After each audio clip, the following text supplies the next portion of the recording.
And we are back. Judd'z Budz, episode. Oh, it's cut off again. 110?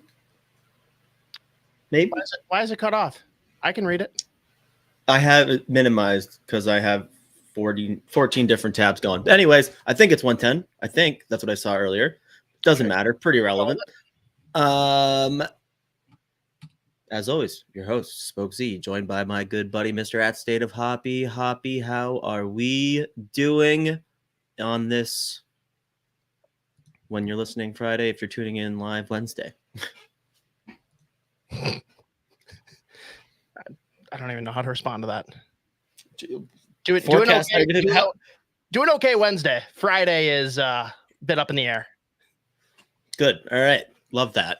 No, never know what's going to happen with this guy. But before we even get into anything here, full transparency, I am currently with Hoppy on one side of my screen, on the other side, Game 3 of Toronto-Boston. So this might go off the rails. We're always off the rails, but like my attention span, which is always bad, will be worse, most likely, as this is just going to slowly kill me. But we'll just do it. We're just going to do it because that's what we're doing. Anyways, playoff hockey is so back, and we got one thing to touch on first, but like, it's already been a week of absolute chaos, or not even a full week yet. Like, it feels so stronger. I know. All of these series, even the ones where there's like one team's up 2-0, there's been chaos like in all of these games. We'll get into it. Those poor fucking Islanders. Oh my God. Ooh. Jesus Christ. But you think you're depressed. I know. I can't really complain. But this is the best time of year. I enjoy it significantly more when the teams that I want to win aren't playing, but you know what? Can't really do anything about that. I hate that notion. Everyone's been saying that lately. That's the Minnesota mantra, is like, oh, this is so enjoyable. Like, no, it's a lot more peaceful and less stressful. It's not more enjoyable. Yes. Right. That's a better way of saying it. I need to have like a stake in things. Like I'm literally just throwing random bets out there on people to score in games just so I can feel something. Yeah. Well, I mean, Well, and you know what? Another fun one to do, and that will get you just fired up every game, is the first period overs. Those are fun. You're just rooting for goals. It's great. What's that set for? Like 5.5 for Winnipeg, Colorado? Oh my God, that's just nonstop chaos bangers only in that Incredible. series. My God, it's the best. This is the best fucking time of year. My God, and like the season was insane. And it seems like the playoffs are just like, yeah, no, we're not going to get like boring now. We're just going to get spin more chaos. It's nonstop. I love it. Best time of year. But before we actually jump into the playoffs, at this point, since I think it may have happened the day that we recorded, or maybe it was the next day, so it's a little bit outdated at this point. The next day. The press conference, press conference of all time, Alex Dickhead Murillo and Gary Bettman addressing the media I have never seen Gary Bettman more rattled live ever, because that is his worst nightmare, sitting next to an absolute lunatic wild card, having no clue what's going to come out of his mouth. He is not like that. He doesn't make decisions. He does not go to the media. He doesn't do anything until he knows how everything's going to go. So that was his worst fucking nightmare, because my God, how has Alex Murillo come into any success? Because that guy is legitimately insane. I still think that was 100% intentional. I think he knows damn well that like Gary Bettman is just appeasing him for now, saying, oh yeah, you got a 5-year window, but we're definitely going to be 5-year, 1 day out from someone else doing this. Mm-hmm. And it's all to avoid anything legal, whatever. And he's like, all right, well, you can't do shit because you don't want to muddy the waters anymore with this. So I'm just going to say whatever the fuck I want here. And you're going to have to deal with it. And it's going to be so worth it to me that I just got this $1 billion that I do not deserve. I'm not going to get a team, but whatever. I've accepted that. And I get to watch Gary Bettman squirm in front of everyone. And it's the one time that Gary Bettman has been a sympathetic figure.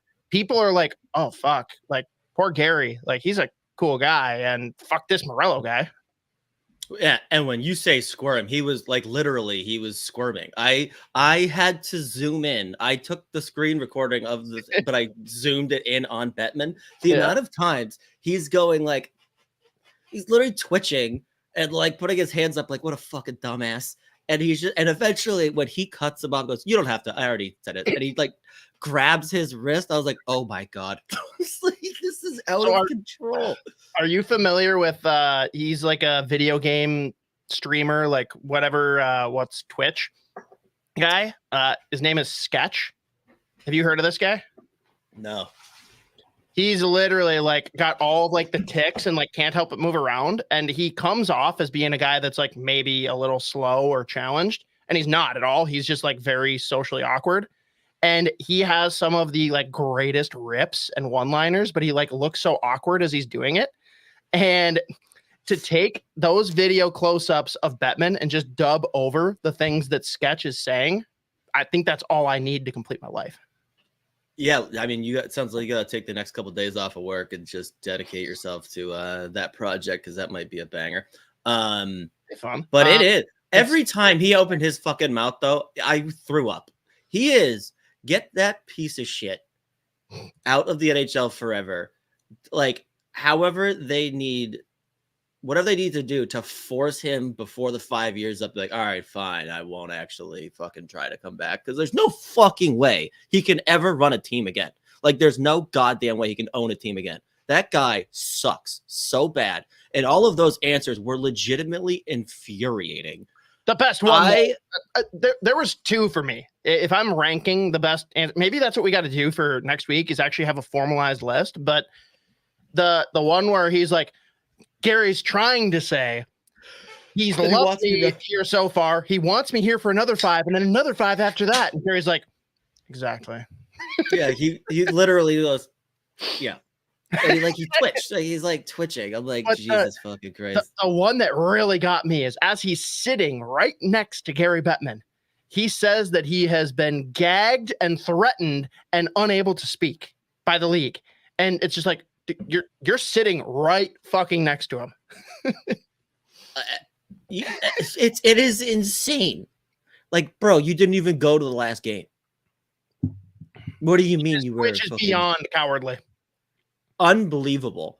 At the same time, it would have been it's like, bro, you're a piece of shit for not going, but also I don't think anyone that was there probably even wanted to see him. So like, but it was, and again, this is what we talk. I mean, every time we bring this up, it is just unbelievably sad. And there were some great, like the play-by-play guys that do like the radio. They had some great, like the, what's it called? Fuck. Just them talking before and after the games and just giving their like brief little history. There were some great quotes. And again, it is like, it sucks, man. Like those poor fucking fans. Like it's just not fair because they are legitimately diehards. Yeah, that's the other one. It's crazy. Like the trainer. Oh my God. Paul Bissonnette's gonna go hungry. Yeah, exactly. Yeah, what's he gonna do now? Like, I don't know. But it was like, so the combination of seeing like just the emotions during the game, like in the stands before and after all that, and then to have that bag of shit fucking do that press conference and like insinuate that he was doing a good job was in God. It's Gary Bettman. Oh no, he's lost a lot of money. That was I love that. I was like, attaboy, Gary, attaboy, Betsy, attaboy, get his ass. Fuck this guy. That was funny when he was like, oh, he's lost a ton. It's like, fuck yeah, say it again, louder, do it again, keep shitting on him. It was to have them both sitting there though, and just like shitting on each other was insane. I wouldn't have it any other way though. That was incredible. Yeah. And it's great too, because like, this isn't something that Gary Bettman is celebrating. Like, he has basically buried his legacy trying to make hockey work in Arizona, and it should. He just had the wrong owner in to do it, and it's just kind of unfortunate.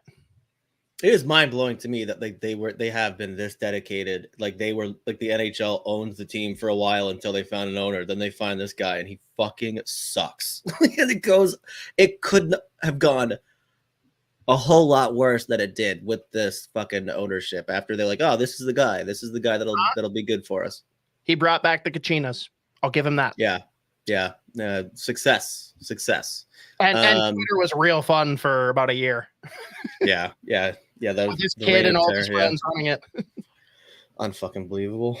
But positive start in Utah. Season tickets, like that. And I mean, everyone who's known about Ryan Smith for a long time, anyone that's known him, has said, like, this is the exact type of owner that the NHL has been looking for. And he is obviously an incredibly smart dude, very successful. And so in theory, Utah should be a big hit. It'll be interesting to see a fucking hockey team there. And the team names are, Dude, I got no problem with Yetis. I think that could be really cool. Yeah, that would rule. They're just like funny. So, some are weird for sure, but the one that people have high on their list is Blizzard, and it's like the Blizzard. I'm like basically trying to be the Colorado Avalanche. Yeah, no, you can't do that. Like, yeah, like, well, we're gonna create the rivalry. No, it's just dumb. Like, I mean, you've like the Blizzard. Like, don't do that. Please don't do that. Also, it would be the second team to come in that can't be pluralized, which would drive people insane. Yeah, you really don't know what to. Thanks, Minnesota. That is funny. It's funny when, like, people are like, his first goal as a wild. A wild? Is that can't be right? That can't be fucking right. Is it right? I guess it's right. Dude, people just you just see their brains twist into a pretzel, and you're like, it's whatever the fuck you want it to be. Well, dude, fucking do whatever you want. What's really fun is on 32 Thoughts, he was asked, so what happens to, like, all the records? Like, is Shane Doan the, like, all-time greatest scorer for Utah, or is it whoever scores the first goal is the leading scorer for Utah? And he's like, it's a great question. Next. Like, bro, if you think we've even gone there yet, like, this is insane. I did see, I think it was Wyshynski put out, like, it just dawned on me that Shea Weber's contract is now belongs to the Utah, and he may become their first Hall of Fame member. I was dying laughing. What if he went in as a Utah Yeti? Dude, it would be so funny. I'd love that. I'm like, all right, I feel better about it now because that's funny as shit. Just like imagining that, all that. Oh, if only it happened a couple years ago. It was like, I think they still had, like, the Zetterberg, Datsyuk contracts. Like, they didn't have Zetterberg, did they? No. It was Datsyuk. Like, there was just like a bunch. Yeah, there was so much. Yeah, Hossa. Yeah. Well, it was just funny as shit. What if he just comes out? He's like, why is this even a question? Shane Doan has his banner. I can't do anything. Unbelievable on that account. I forgot about that one. That was nuts. Shout out to that fan for bringing it to him. That was a great video. Shane Doan, what a guy too. You could tell how he better have at least gotten Shane Doan's phone number out of that. Like, I know, right? That to me is crazy. That they were like, leave it. Yeah. It's like, what? Like, don't bring it. Like, yeah, no, it won't fit. We don't have enough room. There's 5,000 people that fit in your back. We can't fucking put a banner in here. What are you, nuts? Yeah. But yeah. All in all, it is a massive positive. Like, it sucks for fans. It sucks for workers for the team. It sucks for Arizona hockey as a whole, which, again, we talked about last week, has produced a bunch of NHL talent now. Mm-hmm. Bummer that that's gone. And for me, I'm still, like, kind of shook that they don't have Kachina anymore. Yeah. Like, that is the best jersey, period. But it's all on the up and up. Better things for the league, better things for those players. It'll all get worked out. Yeah. Who it's not actually, wait, real quick. If you're an Arizona Coyotes fan, how do you feel about Utah then? It's all your favorite players. I think Arizona fans will be fine adopting that because it's not like it's not like the North Stars, like the owners is like, yeah, we're just gonna go to Dallas. Fuck you guys. This was like very like forced. They all hate after that press conference. They're all like, yeah, fuck that guy. Go Utah. Like, yeah. And it's pretty close proximity, like compared to some other relocations. So like, I don't know if I say this with no stake in the game, I would be a Utah fan if I was an Arizona fan, at least until Arizona gets another team. But I don't know. And they will be up on hockey. Yeah. It's interesting. I don't know what I would do. I think like at that point, do you like the I'm rooting for the players guy? Like, it's tough. If the Bruins relocated to Hartford, what would you do?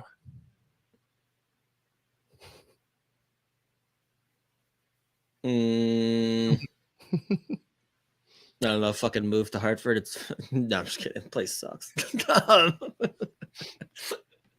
I don't know what I'd do. I'd probably hate them more than I hate them right now. I really do hate them. But that's a different hate. Like that's fandom hate, not actual hate.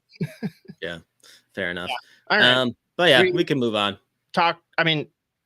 We got to talk Wild prospects, but first let's just talk about the Wild themselves a little bit. Tony Pants is just on a fucking different planet right now. I got to ask you, Z, thoughts on just the idea that every prospect we have not mattering and we need to go out and sign someone to a 5x5 to play in the top 6? Yeah. The prospects aren't proven. Like, we don't know what they are, and letting them play isn't how to find out what they are. And if we're going to contend, we need to bolster the top 6. Yeah. Oh God, it just kills me every time that this comes up. I don't know if you want to provide any background on why this is being talked about in this manner with Tony Pants. Yeah, Tony Pants, sidekick of Michael Russo. They are talking about just direction of the team looking forward. And the idea, like Russo is all about like, hey, let's get like a veteran type guy. Like the one he leans to is like a Perron, right? Bring him in on like a 1 or 2 year deal. That's it. And LaPanta's like, yeah, but what if you can go out and get a legit top 6 guy on like a 3x5, 4x5, 5x5? And it's just like, first off, you don't understand what players cost, especially as free agents. Then he goes on though, because Russo's like, no, look at all these kids we have coming up. Like, you need a chance for guys like Yurov, Height, Haight, Ogren. Like, you can't keep blocking them out after what Guerin's already done with some of his contract signings. And LaPanta's just like, yeah, but we don't know if they're good, so no. Yes. And that basically was repeated for like 20 minutes until Russo finally like blew his lid in the funniest goddamn way. I couldn't get myself to listen. No. No. Did you see what I posted in the group chat? No.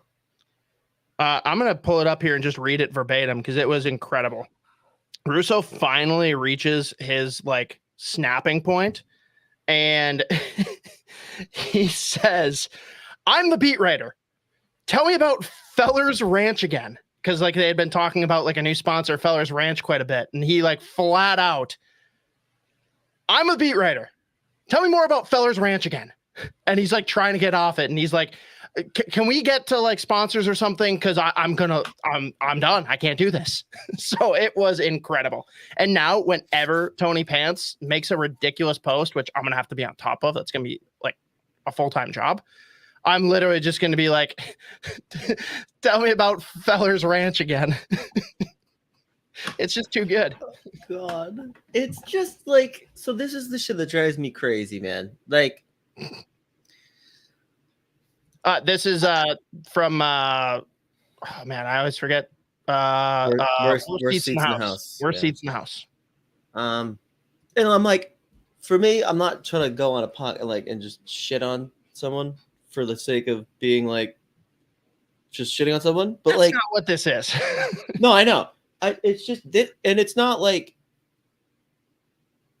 it's an uncommon idea. Like on socials, you see it all the time. People saying let's go, we can't possibly play these kids yet.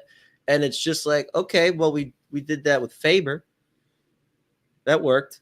We did it with Kaprizov when he finally fucking got here. But he's 25 when he got here. I'm young. Yeah. It's fine. But Boldy did that. He did half a year in Iowa, basically. Not even. Because he was also but he sucks though, right? That's what everyone says. Oh, that's the other one. Yeah, that's the other one. But this idea that you just can't play them, and instead you want to go out and add, and I'm not against the idea of adding someone on, whether by trade or if there is a veteran that you can get 1 or 2 years for comparable money to that 5 or so or whatever. That's fine. But of just giving going out and finding them for a 5x5 and just creating another fucking roadblock for half a decade when you've just signed a bunch of guys that are 32 plus to multi-year deals that in theory, if you're giving them that money, they're playing in substantial roles in your lineup. And you are that's the point where you actually are blocking the prospects that some of them that recently got drafted. No, we're not going to we're not going to be oh yeah, they're definitely ready yet. But guys I'm sorry. Who's Zadinov? He's an NHL player. Yeah. That kid is an NHL player. He showed up. I think Ogren, very, very, very small sample size. I fucking loved everything that I saw from him. And he played fucking 2 years of pro hockey in Sweden already. So it's not like this is his first ever. No, he played Duke. Allsvenskens, that's pro. Wasn't he hurt for half the year? True. He was hurt for a little bit at the beginning of that year and the first quarter, this year. First third of this year. So there you go. But I don't like the idea of saying, well, it was a small sample size last year where he's definitely going to Iowa next year. We don't care what he does over the summer or what he looks like in camp. We're going to bring someone in on a 5x5. So insane. These kids have shown you that so many of these kids and look around the league, look around all the teams that have big success. Are they all veterans? Is you can only have fucking veterans in your top 6 on your top 2 D pairs in net. It's not true. It's just not true that you absolutely need to go out and just throw the bag at a guy for your top 6. You just don't need to. And I'm sorry, they're not going to win a cup next year. They're not going to cup team. That's the other thing. It's do you think you're a one? You think you're a top 6 right wing on a 5x5 away? Because they're not. Let's be real. And sorry if I'm being an asshole, but we could pick up Austin Matthews or Connor McDavid or Nathan McKinnon. We are not winning the fucking Stanley Cup next year. We don't have the team. We don't. Could you go on a run? Sure. Yeah. You're not winning the cup with that. Yeah. And I think we talked about this last week too. This upcoming year, if not for these fucking contracts that have been signed, that are legitimately just limiting a ridiculous amount of roster spots or lineup spots. These are the years with these buyouts on the books. I want to see what these kids have. This is the perfect, they know, the fact that they've had this much success, for 3 years of these big cap hits is actually crazy. It is unbelievably impressive. And they've got the C kid, Rossi was able to come in, get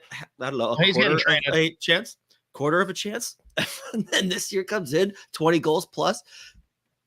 You had an opportunity, you had the runway to let him play. Boldy's just been Boldy since other than people that are really weird and are trying to, even though he's career high end point, but it's fine. One of my favorite things, which I think Mateo's hinting at here, he kept on saying Hunter Height. That one's understandable, right? No, but it just makes me so happy that like he's sitting here like this guy's not ready. Like I don't think Hunter Height is ready to play, and it's like, well, yeah, he doesn't exist. So yeah, the guy, I don't even know that guy. But you know, in theory, like these are the years that like you have a chance to like some of these kids graduated from their or like whatever signed after a couple years of school, played a couple more years juniors after getting drafted, have played like enough in Iowa to like at least you want to know. Not in a year that like you need them to be on your roster and have them be a big part of a team with cup aspirations. Like these are the years that you want to see what they've got in the NHL. You can afford to have to give them extended runs, let them go through ups and downs, see what you have. Like these are in my head great years for that to happen. And especially when you have such a deep pool and so many kids that are like vying for like looks in the NHL. Not all of them are going to be on the Minnesota Wild their whole career. Like, so these are the times that you get to see what you've got. You know, some of them might fetch you a decent return. You might be able to like figure out the hierarchy of your pool that way too. So it's like, these are the years that you can afford to give these kids a look, and just locking up all like a bunch of veterans for a team that, I mean, I think they'll be good next year. Like this year obviously didn't go very well. A lot of that had to do with how many fucking injuries they had. And then the fact that like, it's like top six isn't hitting, goaltending is good. Goaltending is terrible.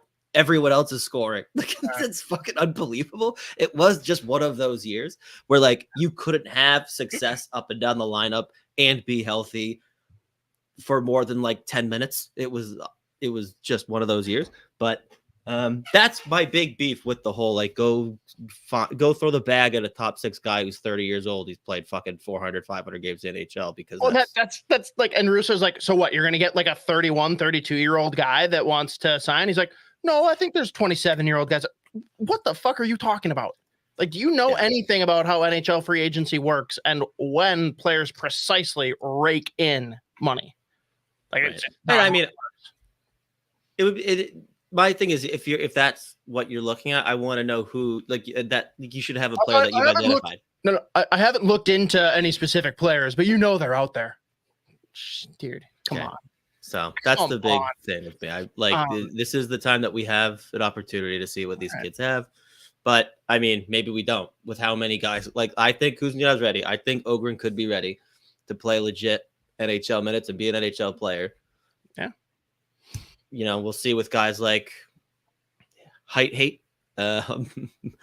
Might not be there yet, but the close and want to at least again want to see them have the opportunity, get a look. Have the path, right? Exactly. The other thing, so two other things that are worth addressing just for the Wild Club, and then we'll talk about some of the prospects who are still playing. Gustafsson, apparently I'm like on another planet because Russo knows his shit and he has a very different opinion than me. He seems to think that a second round pick is like very much in play in a Gustafsson trade, maybe even a first. That's insane to me. You tell me why I'm so wrong. Well, I mean, I think it's the fact that how old is he now? 25? I think he's 25. 25, 26? You've got another year, I think one more or two more years at 3 point something. He's shown that he had a great year. Again, a lot of that had to do with how good Minnesota Wild was defensively, yes, but he did have plenty of games where he was outstanding last year. I mean, if he had done that for the whole season, like people like the run that he went on was like Vezina caliber. It was just like there were a couple other guys who were outrageous as well. So I think you're looking at a young goaltender, contract controlled. He's going to be an RFA at the time that's up. He's shown flashes of being like a legit starter in this league. Even if he's like a 1B type goalie, he's making nothing. And like, so I think in a league where goaltending's become like it, I mean, you're looking at like Washington made the playoffs because of a goalie. Then you're looking at Colorado, like they might have to score fucking 40 goals a game if they want to win one fucking round in the playoffs. Would love to have anyone other than fucking Georgiev right now. So I think just given the nature of the position and the fact that his contract is what it is, he's as young as he is, and he has as much experience as he does. I think that factors into how much you're willing to give up, which is why I think it was last week we had a longer discussion about this, but like, I'm not saying I think they should go do it because that's one hell of a risk rolling out Wallstedt and Fleury. But if the offer is there, like, I mean, depending on what someone is willing to give up, you have to at least be like, oh, this is very intriguing. Well, but I also get the confusion there because it is a weird idea that like you want to give up that much for like one full season of good hockey. Two seasons. You get two seasons of him, and again, if I'm a GM, I'm definitely targeting him. Oh, yeah. But from the perspective of he's had one good season, man. He wasn't anything before. That's what I meant. He had one. That's what I meant. Oh, sorry. Okay, gotcha. That makes sense. He's had one good season. This year there were definitely highs and lows, but like if you're banking off of this current season, you're not selling high, and everyone and their mom knows that Guerin wants to move him. GMs don't just line up and say, oh, yes, I would like to adequately or slightly overpay for this asset that you're trying to move. That's not how this shit works. And I don't think there's anyone desperate enough that they have to meet Guerin's demands. Mm-hmm. I think there's options out there. Everyone says it's a dry goalie market. Markstrom's going to be moved this summer. Like there are goalies out there. It's just crazy to me that could happen. But if it does, to your point, like I'm going to hear him out like a second. Hell, pair him and try and move up, which he said like the only team that would really want to do that is Philly, and they're one spot ahead of us. So no, but I think the team is better off keeping him, letting Wallstedt play a full year. But I get the counter argument of get Wallstedt up, actually training all year with the Minnesota goalie coach, learning under Fleury, not necessarily how to play the game because they play completely different games, but just being a pro, getting more comfortable. Like there's value to that. And it's where does Guerin weigh it? Is it wanting to win and wanting to have a clear succession plan for the following year where it could be Gustafsson and Wallstedt then, which seems pretty freaking smart? And do they think that he's just burnt out on the AHL? Like, is there more for him to do down there? That's something that we just aren't privy to. I don't know. I lean me and my pea brain. Like, I think that another year down there isn't going to hurt him. We know that goalies do not come in as 21-year-olds and just dominate by and large. Like weird, right where Gustafsson's at is usually like the beginning of what you're going to see from a goalie. So I don't know. It's going to be interesting. That and the potential Rossi trade are the things that we have to watch out for this summer. Yeah, the Rossi thing has been makes me sad. Dude. I will throw up. Faber is my only son that's safe. He will never leave. Crazy, man. I will be legitimately devastated if the Rossi one happens. I'm going to be again, Russo and Joe wrote up their weekly primer and said like, oh, like one of the players mentioned that they would have targeted in a Rossi trade is Cutter Gauthier. It's like, okay, if that's the return we're talking about, I guess I'm open to the conversation. But like, what team is going to make that trade? Like, that's where they're like talking about upgrading. Like, yeah, we want to get a similar player but bigger and faster. What team is making that trade? I don't understand. So I'm very confused by it. But if Bill Guerin can, I mean, honestly, Bill Guerin's probably just going to like go on vacation all summer. He's gonna be like, hey, Ray, why don't you just take my cell phone and pretend you're me? And Ray Sherrill's like, yes. We're back. All right, babe. We're back. Yeah, I know. I don't know. It's weird to me, but again, if that trade's being made, it better be for commensurate value. I'm going to be real depressed though when that happens. Yeah. The one we got to talk about though, and Mateo chiming in here, we've got the Kaprizov status, which there was a reporter who had the audacity to ask him after the season was over, hey, so if this next season goes poorly and you miss the playoffs again, where does that leave your future? Would you actually stay with the team or would you want to leave? He's like, why are we talking about that? Our goal is to make the playoffs. Yeah, but if you don't, he's like, okay, we'll see then. I don't know. I don't know what to tell you. I haven't started manifesting that in my head yet. I'm not. But it's a real. you don't ask him that way. That's just fucking stupid. But the reality is, this is a big year. If he's not happy and he's not willing to sign next summer, you have to trade him. You have to. Mm-hmm. And I think there's a lot of question marks on whether there's a viable case to convince him he can win here. Because so far they haven't shown him. And this year, he did the damn thing himself. Like, if they eke into the playoffs, get that last wild card spot, he's probably a top 5 Calder or Hart guy. Can you imagine if they were like, nah, we're gonna fucking put him in for the Calder again. 20 and Robertson both back in for the Calder. Suck it, Faber. That would be so funny. Oh god, that just made my day. No. Imagine Wild fans if the finalists are Kaprizov, Faber, Bedard, and Bedard still won. Oh, I'd be so here for it. It's literally, it's not possible. It's just so funny. Oh man. I'm gonna tweet out Kaprizov for Calder. Yeah, listen, it is a crazy question to ask a guy like in a fucking post-season scrum, like the locker clean out, that whatever. I haven't even played my first 18 holes yet. Like, get the fuck out. He's like, bro, I am literally cleaning my locker out. And like, I wonder if he thought he would get it like a legit heartfelt answer. Like, first off, it was she, not he, but this is the I don't first know I'm who hearing it about was. this. I just heard the voice. So maybe that's insensitive of me. Maybe it was a very femininely voiced man. Yeah, true. Yeah, I mean, I'm not even remotely close to thinking about that because realistically, even if I was worried that would be a thing, like they barely missed the playoffs and they had this kind of a season, which again is legitimately impressive. But like the season with this heinous. But the flip side though, man.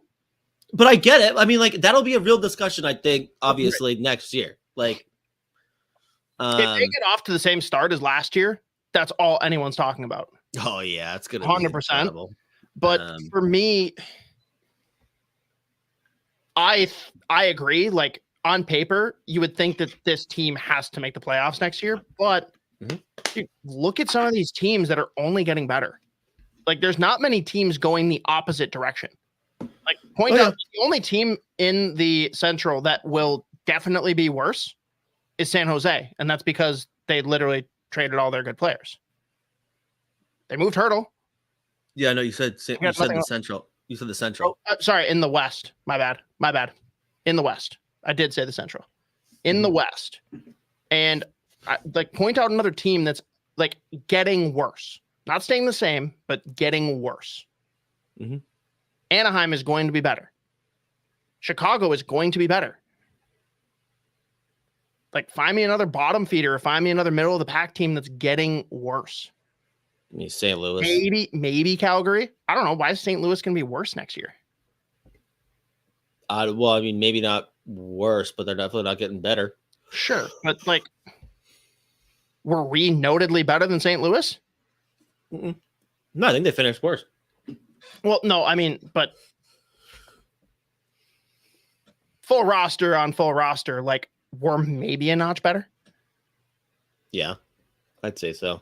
It's just, I don't know. I mean, I don't know. There's a lot that can happen in a season. And again, with us not even knowing what the goaltending situation is going to be, that could go any direction. Gus could stay and be an absolute joke. Fleury could fall off because he's old. Wallstedt could be rushed in and go poorly. On the flip side, goaltending could go perfectly. Our blue line, I think, actually looks great going into next year. So then it's, can we get any semblance of secondary scoring? That definitely remains to be seen. But I don't know. It's just a very interesting dynamic. And hey, maybe John Hines gets the whole offseason, comes in from the start of next year, and things look a lot better. I don't know. It's just to say that, like, oh, yeah, because we got through all this adversity, almost made it with all these injuries, we're going to make it next year. I'm just like, no, I don't know. Yeah. No, I mean, really, any team could say that. I think the thing that, and again, like I'm legitimately not even, I haven't even put an ounce of energy or any thought into like it is very also, by the way, very Minnesota be like, oh God, he's gone. like, oh fuck, like we missed the playoffs. Like that means this motherfucker's never coming back. Second, we lose another game.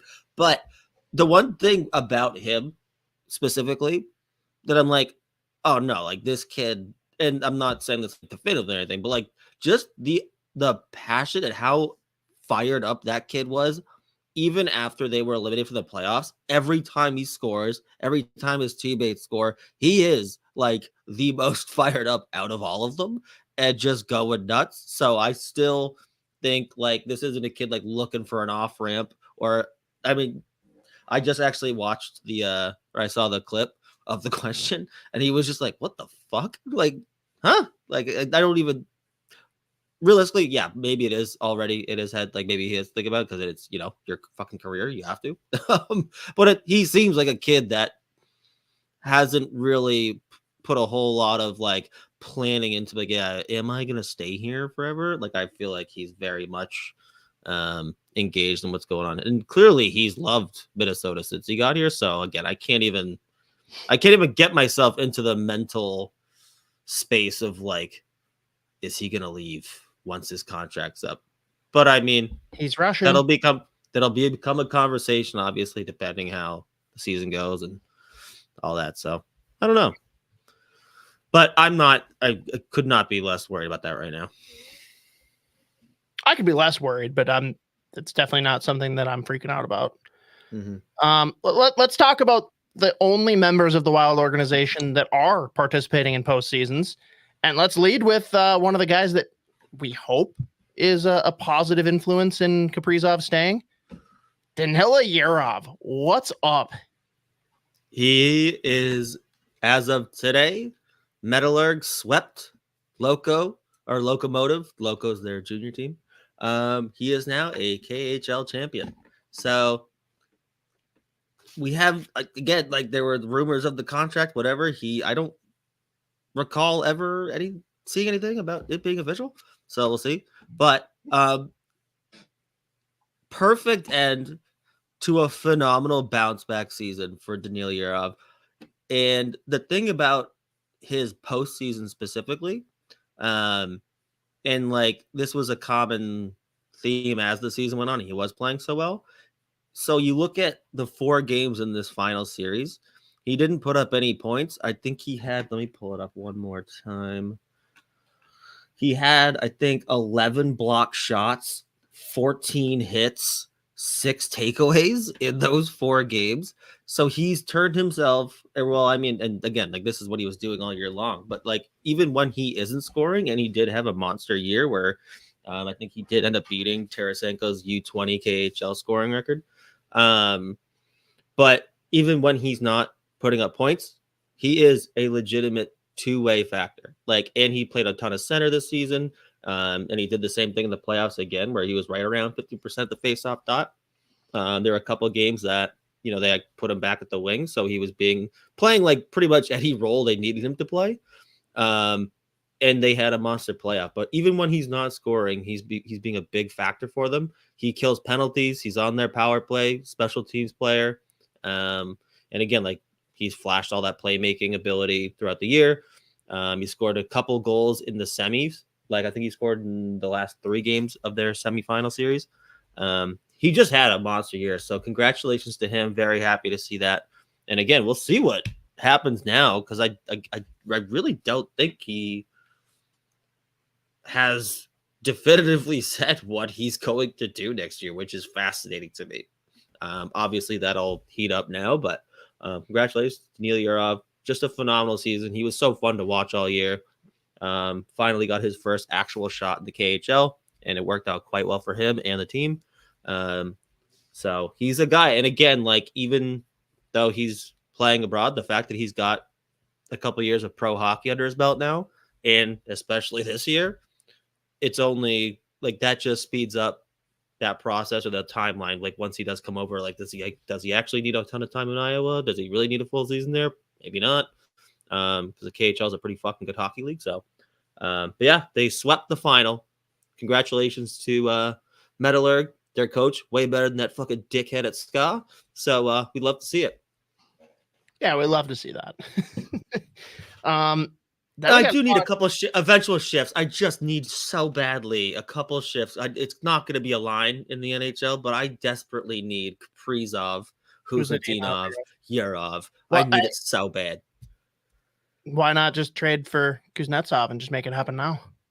Yeah, it's a good point. I didn't think about it. He's looking okay. Scored their first goal for Carolina in the playoffs. I love seeing people shit themselves over the celly. It's so funny to me. The old man angry at Cloud, like, what is he doing that for? It's like, bro, it's because his daughter likes it. Like, that's why he started doing the celly. And everyone's like, oh no, fuck him. He's showboat. Like, showboating? Like, what the fuck are you talking about? You're such a loser. Whatever. But anyways, but yeah, no. Trade for him. Yeah. For 1-for-1. Or for Kuznetsov. Gustafsson for Kuznetsov. There you go. Yeah, the trade is 1-for-1. It's fine. Holy shit. Then we got to talk Rasmus Kumpalainen, who apparently almost died.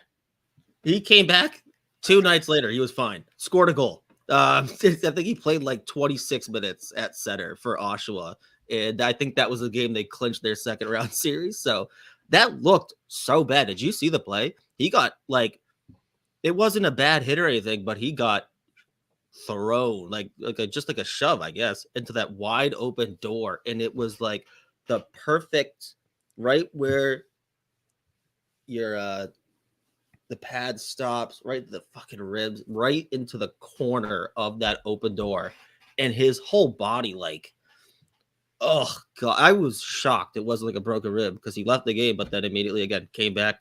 He either scored or had an assist in that next game, and that was the series clincher. So I mean, he might just be Brock Faber and just playing through it without telling anyone. Yeah. He's another one. He's obviously not coming to Minnesota next year. He will definitely need at least one more year in the O, but just an enigma of a hockey player. He's fucking huge, not fast, but one of the best transition forwards in the OHL in terms of just the tracking data. He is a monster in the neutral zone despite traveling at 12 miles an hour.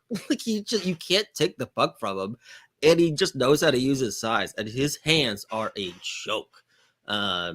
So I think the first couple games of their first round series in the playoffs, he was a little bit all over the place, but as the playoffs have continued, he's another guy, whether or not he's producing, whether or not he's scoring or just factoring on the score sheet, he has been a big piece for Oshawa.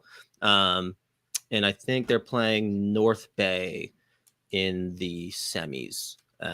So we'll see. But the fact that he even came back, I was convinced he broke at least or cracked at least one rib. But again, came back, played 25, 26 fucking minutes at center, and put up a point. So just a really fun player to watch, just because it's just how are you not losing the puck, and how do you successfully get through the neutral zone, through traffic every fucking time without even coming close to losing it? It's unbelievable. He's awesome. All right, your call. Do we want to lead off next with Hunter or Height? We'll stick with the OHL. Hunter Haight. He had a real nice. So they just went to 7 games with the Sioux. Every game, well, not every. I think 5 of the 7 games were blowouts, one way or the other, unexpectedly. But they just pulled off their Game 7 win. I think it was last night.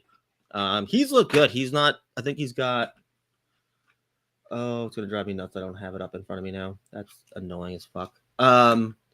But I think he only has about 6, 7, 8 points so far through the 2 series.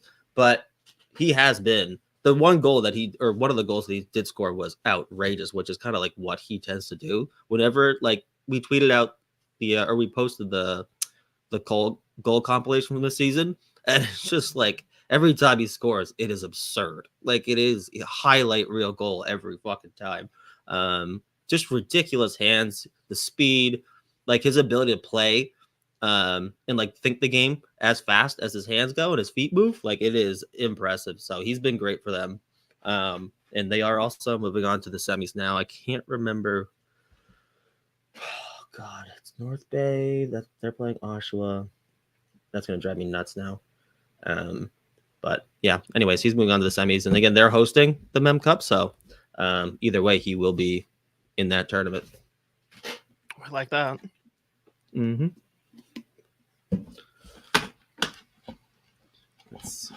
Care to proceed then with the other half? Yeah. So the same guy. There's one half. So we'll go over to the WHL. My God, Riley Heidt and the Prince George Cougars are obliterating everybody. They're doing what they did in the regular season. They're putting up at least 5 or 6 goals. The one loss they had, Kelowna in the second round, kept them to like 1 or 2. Height has points in every game. He also had a point in the game that they only scored 1 and lost. He only trails Denton Matejchuk for assists in the playoffs because in game 5 for Moose Jaw, Matejchuk put up 5 assists and like a goal. He does a 6-point game. But Riley Heidt is putting on an absolute clinic in the playoffs, just dishing. I think he has 1 goal and 11 assists or maybe 10 assists in 9 games. And like, I mean, it's just comical. Like nobody can touch him. Like nobody can get the puck. And the 1 goal he scored was a ridiculous wraparound. He is flying. And that team, again, they are fucking 8-1 in the playoffs so far. And I think they're scoring 5, 6, 7 goals every fucking game. Like they kicked the shit out of Spokane in round 1. Like the game 4 was closed for 10 minutes. And then they were like, we'll just turn it on. I think they scored 3 goals in a minute and a half in the second period. And it was like, all right, well, I guess this is done now. Like we're gonna pack it up here, fellas. We did our best, guys. We did our best. What are we supposed to do here? But I get like he's just picking up right where he left off the regular season. It's unreal. So I think they play Saskatoon in the semis. That starts on Saskatoon. They must be Friday. Minnesota fans, right? Yeah, they gotta be, as Barry said. Yeah. Oh, Papa Barry. All right. Last one, I believe. Kalen Parker. He had a slow start in that first round. But he's been phenomenal for Moose Jaw. He's playing a ton with Matejchuk too, which I love. Just 2 phenomenal skaters, and they're very fun to watch with the puck. So he put up an assist. They've just dominated Swift Current in round 2. They won that series 4-1. He had an assist in game 4. He's a +1 in game 5. So he only has that one, or he only has. Oh, I'm sorry. You know, he did put up a 2-point game last week, actually. So he's got 4 points in those 9 games for Moose Jaw. But he's just had a quiet but like real solid season for Moose Jaw. And like that trade for him was just great, so we could get out of fucking Victoria. And again, just watching him play with Matejchuk so fun. He's one to watch because I really like his game a ton. Like he kind of checks. Yeah, that's what I'm talking about. But I think he's going to be one to watch over the next few years. Like his development path is going to be like we talk. And I'm not putting them on the same pedestal, but like this is the same thing I say about a guy like Kyle Masters, that the upside is absolutely there. They're just going to have that longer development path. Part of that just comes with a term of like being a defenseman anyways, but he is just like the foundational tools that he possesses and his defending ability. But like he's got he can be on the power play for you. He can play even strength. He kills penalties. He plays a ton of minutes for them too, in every role on the back end. So he's definitely one to watch as the years go here. So I've liked his game all year long. And round 2, he's been solid for Moose Jaw, and they're a problem right now. They are very, very good.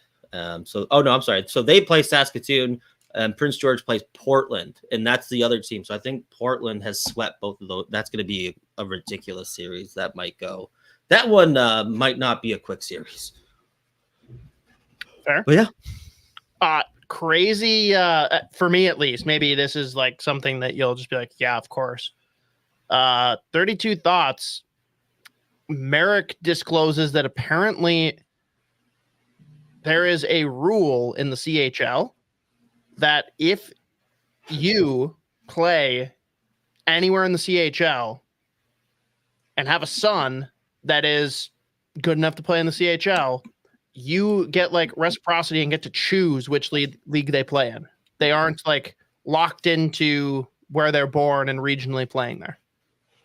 And it came up because there's a kid from Cole Harbor that's going to play in the O. I'll be honest, I didn't know that.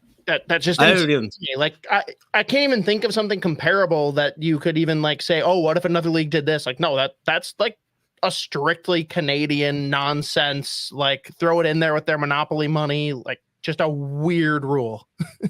That is funny as fuck, dude. I didn't know that. So that's look at Chucks because their dad played in the NHL. He gets to pick what team they play for.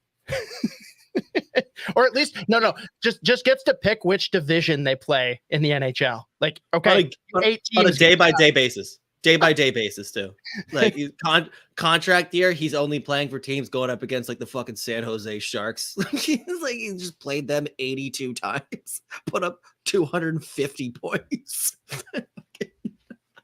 That's good stuff. I didn't know that, but it's a very weird, like ridiculous little, I don't even, like, I guess rule, but like also could not be less surprised at the same time. That sounds about right. You're like, yeah, that's absurd, but it does track. All right, that makes sense. Whatever.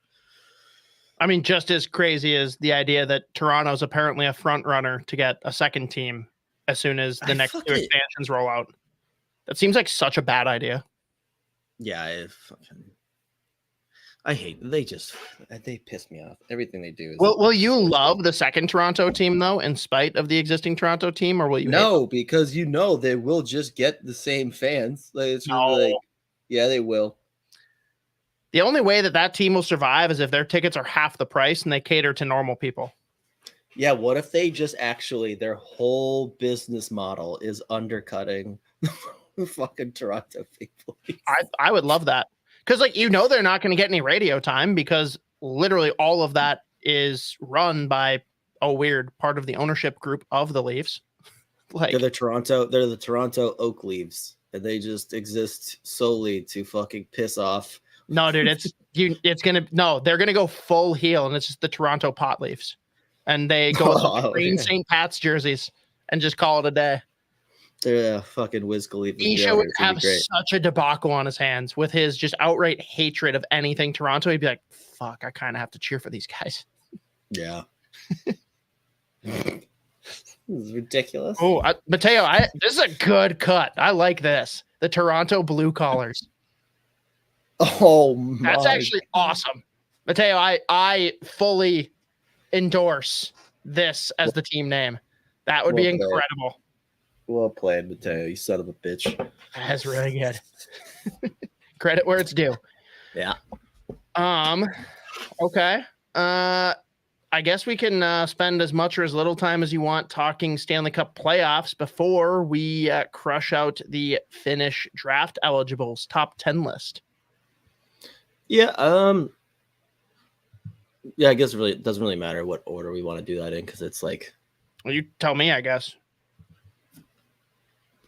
All right, let's just do playoffs real quick. That'll be real quick. It rules. I am obsessed with like every series, even Carolina Islanders, because that one's the best one. What do you mean even? Well, no, but heading in, everyone's like, this is gonna be fucking sure, like brutal. What is the worst series beside you cannot say Rangers Capitals? I can't. No.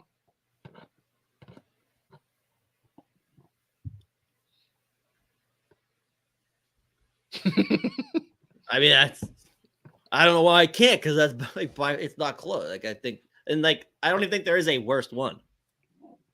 No, I'm for you subjectively. Which one are you least interested in besides that one?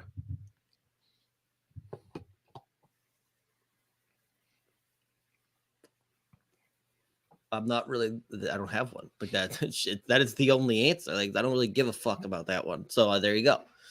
I can't give you a fucking actual answer on any of the other ones. All right, my answer, and it weird, but I'm not convinced. There it is. Leafs 1-0. Series over. Yep. Bruins stink. It's over. But Maddie and I scored, so we're not mad. It's over. That fucking beauty. Oh wait, where'd he grow up playing hockey? Don't know. I believe Salt Lake City. Couldn't tell you. What if that went in the trade too? All the like rights that went over to Smith. It's also any product of Arizona that's now in the NHL. You get to say they actually came out of Utah. Yeah. Matthews, Nyes, it's great. Yeah. Yeah, no, they get ownership of that now. Oh, by the way, how does this affect the Leafs? Arizona moving is huge for them. That Matthews is not a flight risk anymore. Yeah, it's a good point. But for me, they'll be up right when his contract's up. They'll be back right when his contract's up, though. No, he'll have to do another 2-year bridge. Because again, they're not going to be back until Morello's out of the picture. That's at least 5 years. Right. But for me, it's Edmonton, LA, because I don't think that's going to be a series. It's going to be 5 games tops. I think that LA is such an underperforming team. They've got good players on their roster, and with their forward depth, they should be good. I don't like their blue line. Their goaltending is not good, and they do not have the horses to keep up with Edmonton. Yeah. Oh, well, yeah. The only reason that I didn't couldn't pick them was just because I'm loving watching the Draisaitl, McDavid, Hyman. They are Hyman, dude. It's the rich kid, the fucking spoiled rich kid just goes off in game 1. They are that. By the way, that goal from Draisaitl was so nasty. That is his spot. He's basically his ass is on the fucking goal line, and just the snapshot. Poor fucking Talbot, dude. Oh my god. Soon to be displaced by Phil Gustafson. That's right. Yeah, there you go. Yeah. I mean that one's gonna be a shit kicking. Game 1, yeah, clearly. It is bad. That was terrifying. What McDavid did, I don't know what, fucking 2 minutes into the game, if that, maybe. I don't even know. It was okay, so that's how this is gonna go for LA. Okay, well, that's curtains then.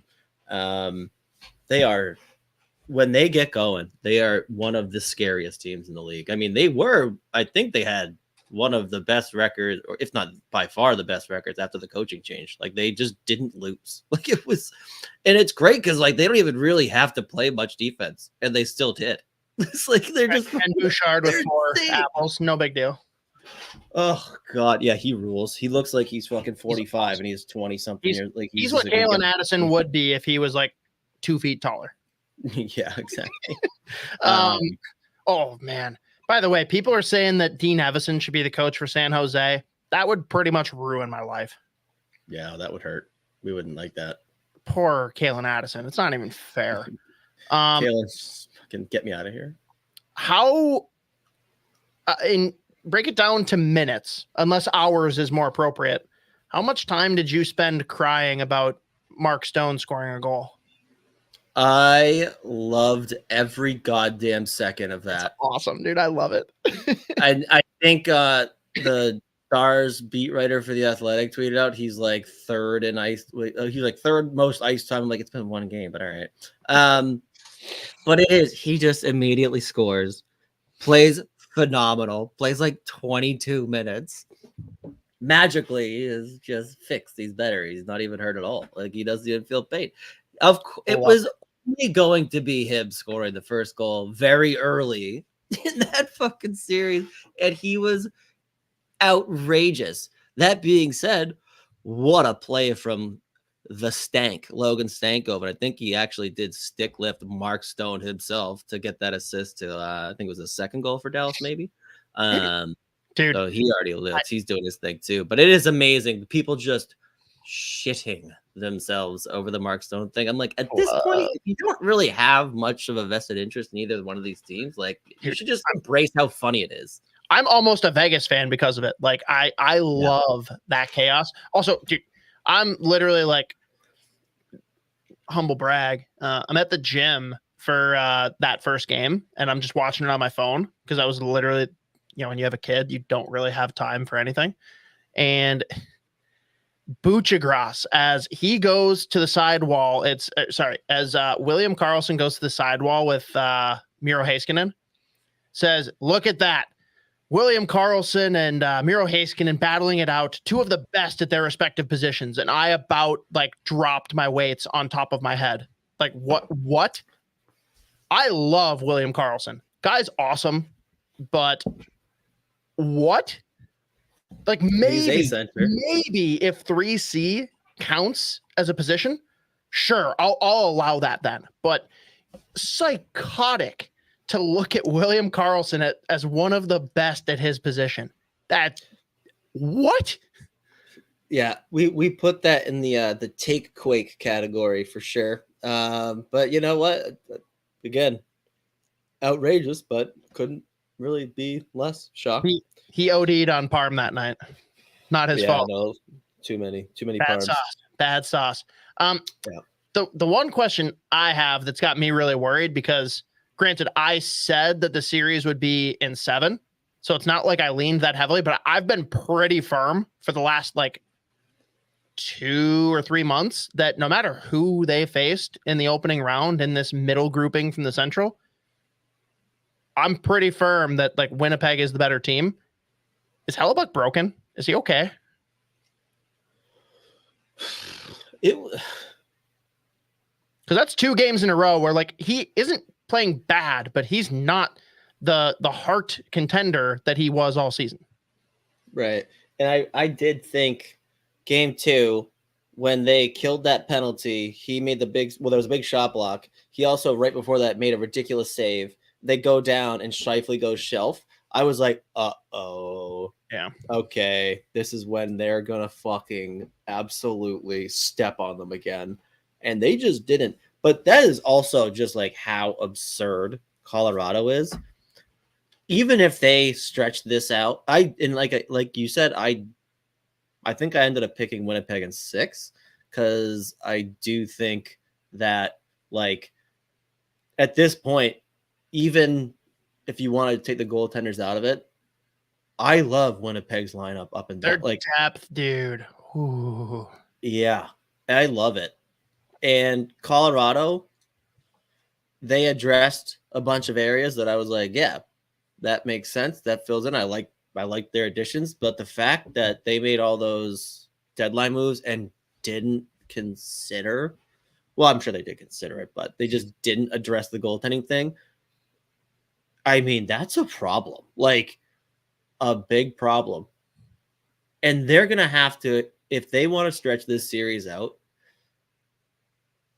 take the physicality of the playoffs out of it, they have to expend so much fucking energy into basically just playing McKinnon and McCarr hockey up and down the lineup for 60 minutes to not lose.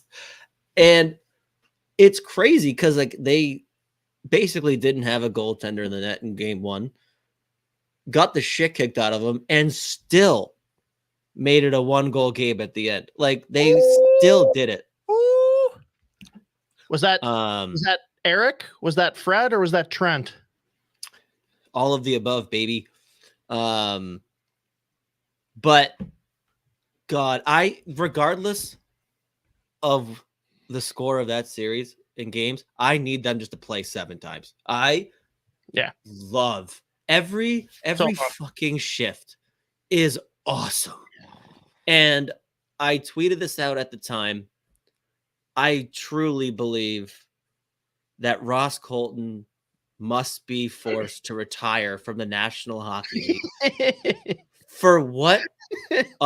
It wasn't Kyle Connor. It wasn't Scheifele. It wasn't Velarde. It wasn't Ehlers. It wasn't even, you want to go defenseman, it wasn't Morrissey. That was Vlad Nemesnikov, who's played on 57 hockey teams in the last 3 fucking years. one spin move at the Winnipeg blue line. I have never seen a hockey player get sent into another fucking dimension. His legs like wrapped around themselves for like he was the Elastaman. He fucking went flying, and that building gave it to him so bad. As they should. It was reminiscent of fucking. It was reminiscent of Klingberg without falling over. Oh my God, it was so bad. And it was Vlad Nemesnikov. Yeah, that hurts. His hockey, he's played for half the league. He is like 27 years old. That was the slowest spin move ever. It was sick. Looked good because he went flying. He literally was in orbit. Like it looked like he stepped on a landmine. You know, like he fucking like at that point, there's a video at it just yeah. At that point, I'm like knocking my own skate blade off. Like look what happened. Like this is it wasn't that. It was the fact my skate blade went flying off, and it was crazy how that just happened because it wasn't that guy doing that. I didn't get fucking juked out of Winnipeg by Vlad Nemesnikov at the Winnipeg blue line. That didn't happen. It did not happen. That was outrageous. But give me 7 fucking games of that series. Agreed. It rules. No, it's awesome. And I do think that if Winnipeg advances, I think that they've got every chance in the world to represent the West in the Cup. Them, I really want, I need a series of them versus Dallas. That's going to be a fucking or them versus Vegas. It'll be, yeah, no, I love so many. And I guess this is a tough, show or demographic of a show to say this about. I love so many of those fucking guys on Dallas. They're so fun. I think they had 7 guys with over 20 goals this year. Their third line is Stankoven, Johnston, and Ben.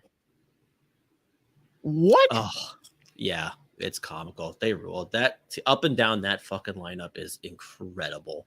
Aren't there 2 highest paid players still, Sagan and Ben, and they're still doing this? Heiskanen's making what now? Oh no, he makes less than Sagan. Yeah. Sagan makes like 9,875 or something. Yeah, and isn't Ben like 9? He's 9. Yeah. That's dude, what the fuck? Mm-hmm. And on Winnipeg, have we just decided, is it fully locked in and confirmed that Blake Wheeler and Pierre-Luc Dubois are the only jellyfish that were being referred to in that post-series presser? Brutal. They are the jellyfish. Gotta change the name, man. Wheeler not playing and Dubois 4th line center. It's so bad. I don't know how that. Awesome. Yeah, it's awesome. Yeah, but it is what it is. Let me see. But real quick though, game 2, fucking Islanders, Carolina. We keep hinting at, dude. It was 3-0 in the 3rd period. And the one thing I do want to say, actually, shout out Kyle McLean. Just game 1 scores for them, scores their first playoff. That's his first playoff goal, obviously. Game 2 gets in that fight with Nason. Any kid that's just finding a way to just stay in the lineup. He had a pretty decent year. Once he made his way as the full-time NHLer, he's fun, man, and he's got fucking balls. And we had our first fight of the playoffs. We love that. We want more of that going on. That place was rocking. But my God, I think so. They ended up being 5-3 at the end after they gave up 3 goals in 2 seconds. The fact that goals. Brock Nelson goes after Gensel after that empty netter for I don't know what, gently scoring into the empty net. I don't know. No, I don't think Gensel did anything wrong. I think Nelson is just seeing red because of what just happened. Yeah. The entire game. That wasn't a reaction to Gensel. He just happened to bear the brunt of it because he was celebrating in front of him. He's like, how fucking dare you celebrate on my grave? Yeah. And I mean, hey, Pepperidge Farms remembers the head pat, Brock, and you paid for that one too. Dougie Hamilton gave it to you in the fucking handshake line. And so, I mean, it's just going to happen every time you go there now. But my God, the crazy thing was like the fact that they were winning 3-0. Obviously, they blow that lead. 5 fucking third period goals. The shot attempts were like what 115 to 20. Like it was comical, dude. Like it was funny seeing the shot counter next to the score because it's like Carolina shots on goal like 46. Islanders 12. They had 3 goals and they still fucking blew it. It's unbelievable. But yeah, they are getting. I mean, it's brutal, and those poor fucking fans. Imagine watching that shit. I don't particularly like. I don't enjoy the Carolina Hurricanes hockey. It was in Carolina though. Thank God. Oh yeah. If that happened in New York, you're folding the team. Yeah. Yeah. I really don't love watching the Hurricanes. Like they're just so. It is like the fun thing is the chaos. But they're so like volume based. And I still believe that's why, like, by the time they get to the Eastern Conference final, they must be fucking dead. You know what's funny though, man? Like, they're basically who the Islanders want to be. Like, if the Islanders got the scoring that they wanted, like they're basically playing the same boring type of game. It's just they actually score goals. Right. Weird. Yeah. Yeah. I think I saw for game 3 they're going my boy. What's his face? Ilya is his face. Yeah, his face Ilya. Sorokin. So we'll see. I mean, they're fucked. Like they're so fucked. And it was crazy too. Like game 1, they pretty much did what they needed to do, and they still fucking lost. And then game 2, they have a 3-0 lead in the third period, despite getting the ever-living dog shit kicked out of them, and they still fucking lose. I mean, goals 3 and 4 being, 12 seconds apart is legitimately, like, it's fucking unbelievable. Kicked directly in the dick. Oh, God. But, I mean, Carolina, they're just a weird... I just can't... I struggle to, like, whatever people say, like, this is their year, whatever. I can't see that style of just raw chaos working. The path is there, though. Like, they have a pretty reasonable path. Like, in the West, everyone's going to beat the crap out of each other. Yeah. Yeah. But, yeah, I don't know. Hard to say. I also think that, like, once Gensel's feeling it, because he doesn't look like he's feeling it yet. Once we get like actual playoff Gensel, like dude can't fucking be stopped. I mean, it might be on the island. He loves that shit. He loves that shit, dude. Yeah. And listen, I mean, you can't, I guess realistically, I did just say that they are fucked. Realistically, you can't say it till the home team loses. Well, no, right. So and that place is going to be a fucking madhouse. That barn is going to be insane. Patty Watt just has to go in there and tell them, like, you literally had both of these games and chose to lose them. You can easily come here at home and win both of these games, and it's an even series. Like they can play with Carolina. You just can't have the lapses. And it'll be interesting to see what happens with Sorokin because he is the better goalie, but Varlamov has definitely been better down the stretch. This could be the turning point. Either they're going to get buried and it's just done, or Sorokin's going to stand on his head and all of a sudden we got a series. And here I say here, I'm not here. Minnesota, we know probably after game 2 is the right time to make the change. Like don't wait till 5 or 6. That might be the that's a good time to make that change and see what that looks like. Good luck. Yeah, fucking seriously. Yeah. That's crazy. Yeah, I don't really know how much more playoff hockey want to do. I fucking love this shit, dude. Every night. And again, it's this season in particular has been so good. And the playoffs are just producing again. It I love like it. The hardest year in like the last decade to actually make picks. Like almost every series. I'm like, wait, what if?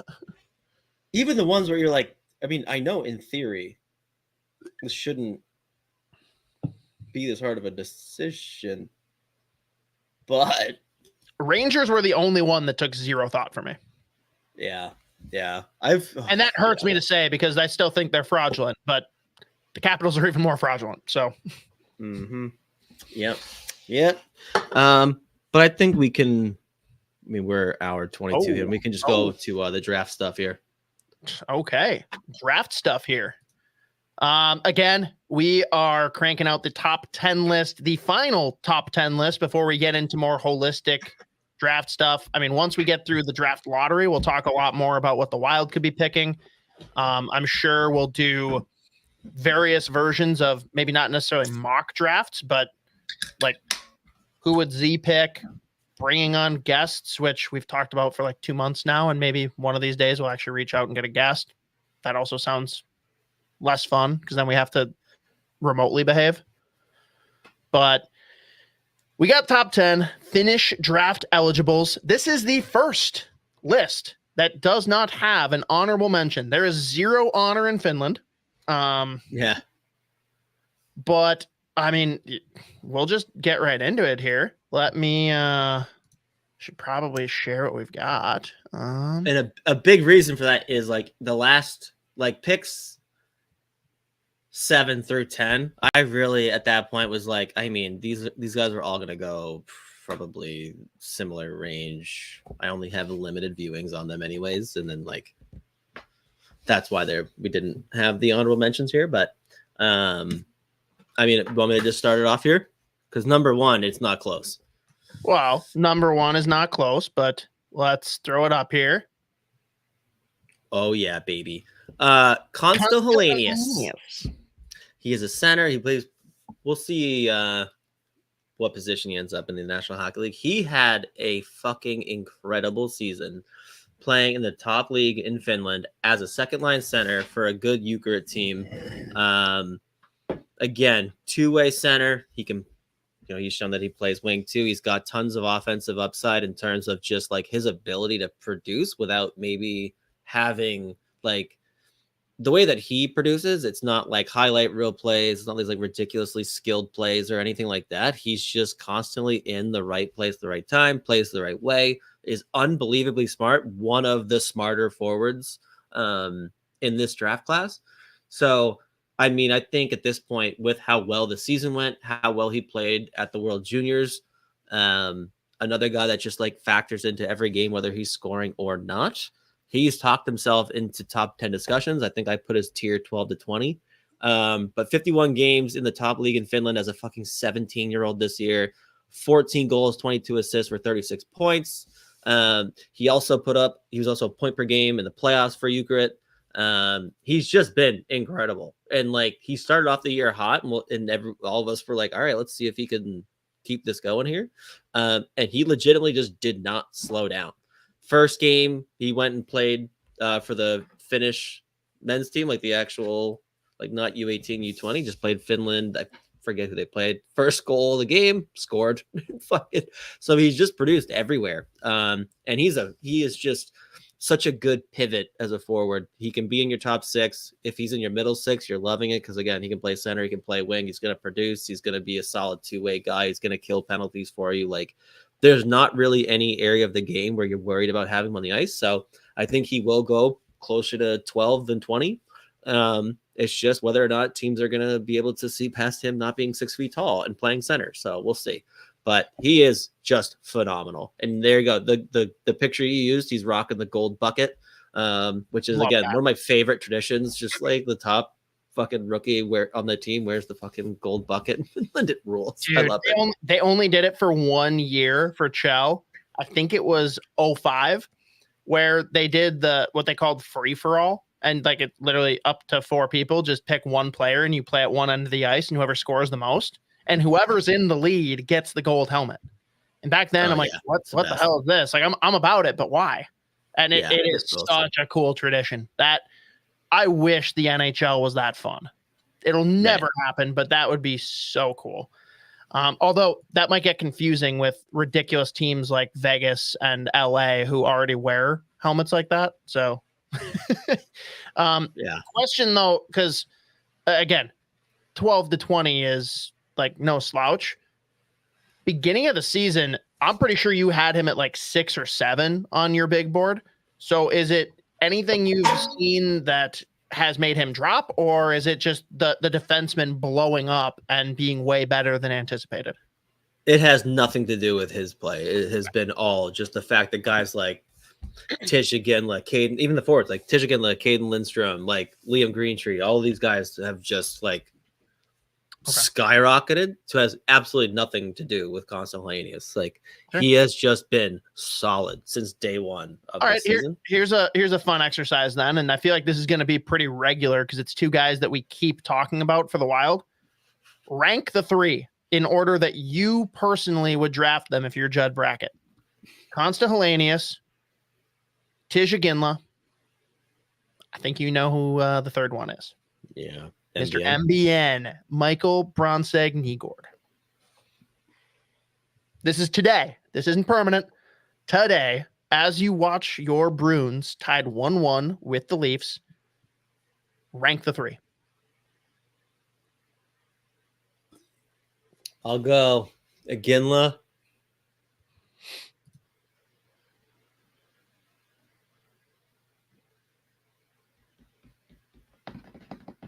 God damn it. I think I have in my own rank. I think I have him and MBN back to back.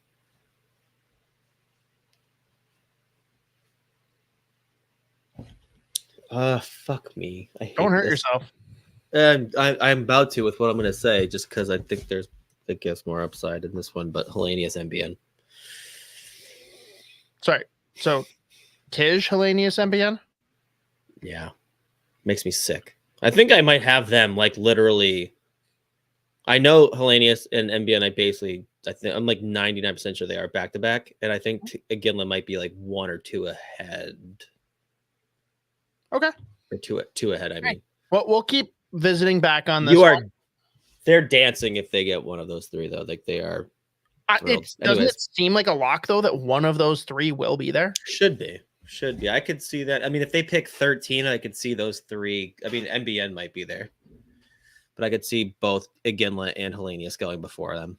Right. If they're third. Which, if I they're mean, third. let's but yeah, anyways, but yeah, it's realistic. Is the one you actually want, like for personal I love him. reasons. You need him. All right. On to number 2 in the Finnish rankings. We've got Emil Hemming, which I got a comment here. This logo, like, why is it a beach ball? I don't know. I don't know. I know nothing about that. But Emil Hemming, interesting player. Like, so he was a guy projected probably later first, maybe closer to like probably more like a second guy. Hit the Helenka last August and was by far Finland's best player, and they were not very good. It was like him and Kiviharju. And Kiviharju was like barely healthy, but he's a 6'2" right winger, right around 200 pounds. If he decides to be physical, he can kind of play physical, but not really interested in that. He's got a ridiculous shot. Like, he is a goal scorer. Obviously, like, made it into the Finnish Liga this year for TPS. And I think he scored 3 of his first 4, like went cold for a little bit, but like there is legit upside there. He's got the skill. His main, again, the calling card is that shot. And he's shown a little bit more playmaking as the year's gone on, but like he is kind of, I wouldn't necessarily call him like a pure sniper. He's shown some like defensive ability when he's interested in it. It's just like whether or not he decides to. Skating's a bit of a problem, not like the quickest guy. But I mean, again, like I think his debut for TPS immediately scored like with his first shot in Liga. And then when he is playing against his own age group in that, it's like the U20 SM Saria, whatever. Like he is, I think his first 4 games playing U20, he had a hat trick. Then he put up 4 goals. Then the next game they were down 3-0. He scored a natural hat trick in the 3rd period and the OT winner. Like he just went all the way off. So like he's just so much better than everybody in Finland in that league at his own age. So there is high upside there. I worry about the floor. I still think he should be probably closer to 30 than 20. It kind of just put the wider range. It's just like how the Finnish kids are working this year. But he's definitely an intriguing guy, just given like the goal scoring ability, the fact that he's shown a little bit of interest in not just being a sniper this year. Like that's why he was able to stick in Liga for 40 games this year. But like that upside combined with the fact that he's as big as he is, the skating's a work in progress, but it's not like you can work with it. Makes him very intriguing. And again, like when he plays for Finland, he's great. So like he made their World Junior team, did not have that on my radar coming into the year, but he made their World Junior team, played pretty well. I think he had an assist in their first game. So I put his tier 20 to 30. If I'm picking, probably closer to 30, or maybe like 30, because I do worry about the gap between the ceiling and the floor. But he does have some legit upside just in terms of how good of a shot he has, and how well he's played, obviously, against his own age group. But like even when he was going and playing in Liga, like he had that quick first stint, he was like playing unbelievably well and producing. So definitely an intriguing one, but one that like gives me anxiety at the same time. Yeah, that's how like half of these go, right? Yeah. Number 3, my guy. Stud.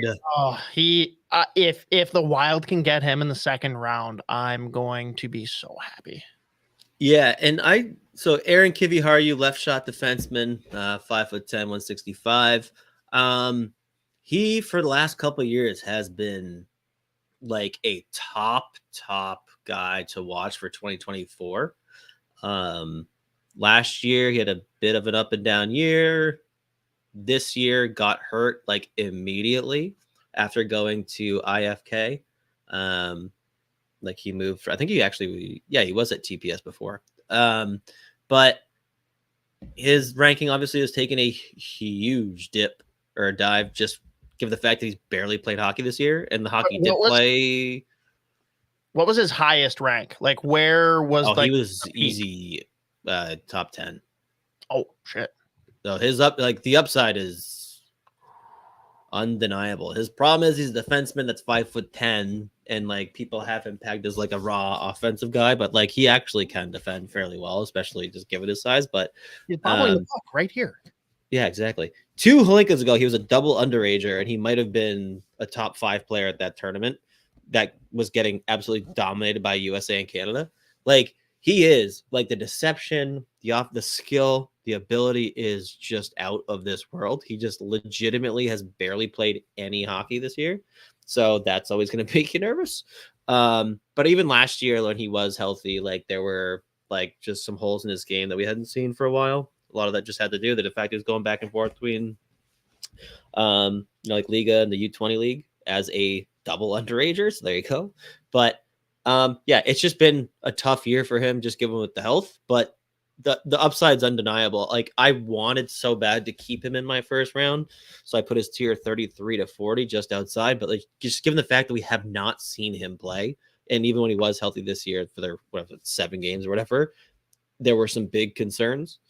And like he was definitely struggling for a few of those games.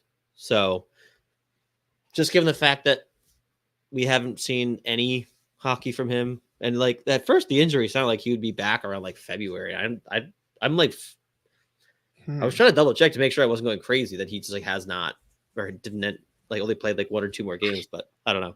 No, I mean, it's a good point though. Like if a guy doesn't play, you should definitely avoid drafting him, just like Wyatt Johnson. Yeah, so there you go. Yeah. Usually plays out. No, it's the same thing. But I mean, Kiviharju, he's so good. And again, the upside is just, it's outrageous. So I had to put him. He like honestly, like it's him, and then there's a big gap between the rest of the Finns, like on this list. Yeah. But yeah, no, it's the fact that he's a defenseman, he's undersized, I guess, and if he barely played this year because of injury, that's obviously going to hurt him. I'll be very curious to see like if there's still a team that, because I mean I have plenty of buddies who still have him in their first round, so he is that good. Like, so I'll be curious to see what team isn't afraid of taking taking a stab. Please, So we'll see. please. I know you listen. Please consider him. Judzy. Here we go. All right, number 4. This Jesse or Yessi Pulkkinen. 2 comments though, Z, before you start. 1, I'm obsessed with this logo. I love it. I can't even explain why. It's just so abstract and strange that I'm all about it. Also, Yessi Pulkkinen, this is Mr. Steal Your Girl. Like, I would not leave my wife alone in a room with this guy. Look at him. Yeah, he's not 6 foot. That's what you put on the sheet, bud. I did not. I'm looking at it. He's 6'6". He's 216 pounds. I did not touch it. I'll edit it right now. I'll edit it right now. So he is a 6'6", 216 pound. All the more reason. So the thing with him, and this is the first time that I've included this kind of player on like one of these rankings. He's an overager. He was eligible last year. He has been a fucking animal this season, and like, I know my buddies over at EP had him, I think, firmly in like their top 20, which if you're an overager and you're getting into like people talking about you in the first round, that is legit.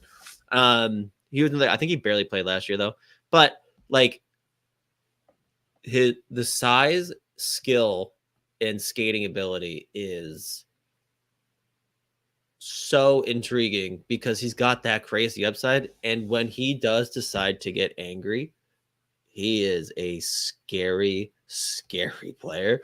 The IQ is hit or miss. That's the thing with him. Like, the decision making isn't always there, which definitely factored into him going. Like, the fact that he didn't get taken last year at 6'6", 260 with like just the foundational tools he has tells you a little bit about how big of a concern that was. This year hasn't been a concern.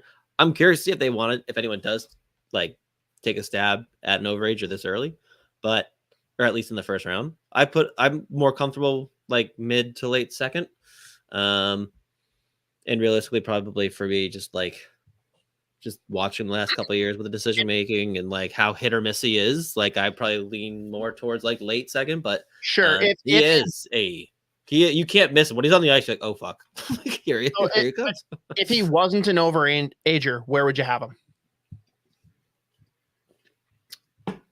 I think the fact that I would probably have him right here too. Still. Oh, okay. So, which is how good really doesn't factor in. Right. Normally, if you're an overage, I'm putting you later. Yeah, got it.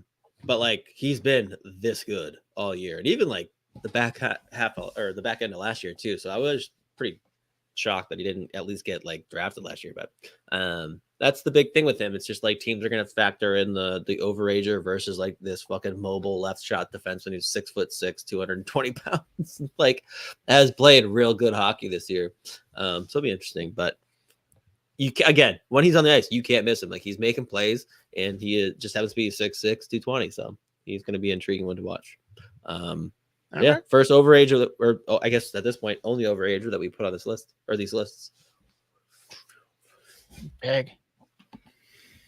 On to number 5, VT Väisänen, which this guy, first off, playing for a team called Cuckoo is just fun. Yeah, but this guy, I have to look through a ton of like Google image searches to find these images to upload. The best way I can describe this guy is like an upset baby. That is the face he has. He's an upset baby. That's a good. I like that. By the way, Cuckoo's helmets, nasty. I like that upset baby. Yeah, that's good. He's one that I had pretty high. Well, let me not. I think I may have had him pretty high, at least in the first round preseason. The thing with him is the offense just hasn't really popped at all this year, but he is a like sound defensive defenseman. Again, like real good skater, very smart, like never going to hurt you. It's just the upside's been a bit of a question, especially this year. But which again, that's more of like just the skill not being as evident this year. Doesn't look as comfortable with the puck, but like again, just like defensively, he is a physical defenseman and he's solid. Just like he is very, very smart, very physical, and just sound defensively. So another guy that you're never gonna like worry about, but the upside just hasn't been there this year. So he definitely slipped out of. I mean, I don't think anyone's got him really firmly in the first round anymore, but I like him a lot. And if you can pick him up like late second round, I think you're probably pretty happy with that. And again, in the past, he's shown a little bit of offensive upside. Just the skill has not, like, he has not looked comfortable when he's playing, and he pretty much only played in Liga this year. And again, just as like a sound defensive defenseman, but the skill hasn't really popped at all. There hasn't been a ton of offensive upside this year. He looks like pretty uncomfortable with the puck playing pro hockey, so that's why he's probably taken quite the dip, just in terms of like a tier or ranking for him. But I think he's a guy that will go to the NHL and you will never complain about him. And there'll be fans of other teams that have no idea who he is, but he will be a perfectly fine long-term NHL player who just does his job. So I like him a lot. So late second, early third, you're happy to take a player like Vidi Väisänen. And he's got a great name. It is a sweet name. On to number 5, Andre Kos, which this logo looks like the Wild players decided to draw it. So this is Ilves. Their barn is one of, if not the best in Finland. That place is a fucking madhouse. And they pack 20,000 strong every game.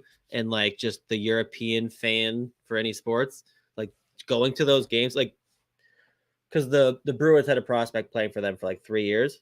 So I was watching a bunch of those. That place is nuts. And phenomenal fan base. The games look like so much goddamn fun.